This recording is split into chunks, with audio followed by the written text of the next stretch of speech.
నాయన మీ ఓడికి అక్రమ సంబంధాలు ఉన్నాయి నాయన. స్వామి వీడికి మాతోనే సంబంధం లేదు, ఇంకా అక్రమ సంబంధాలు ఎక్కడి స్వామి, మంచోడు స్వామి. నాయన పిసికించి చాలుగా నా నిమ్మకాయ నాయన. చూసారా? నాయన శిష్య. చెప్పండి గురుగారు. నాయన పెన్సిల్ తీసి ఆ బొమ్మ పట్టుకో.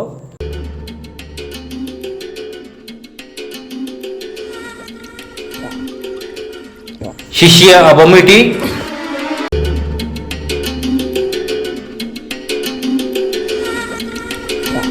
శిష్య తీసుకొని ఊరి చివరి పాతి వేసిరా.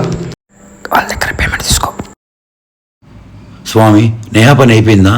నేహా పీడ వదిలింది, వెనక తిరగకుండా వెళ్ళిపోండి. శిష్య వాళ్ళు వెళ్ళిపోయారా? వెళ్ళిపోయారు గురుగారు. ఇంకా మొదలెడదామా గురువు గారు? ఏ శిష్య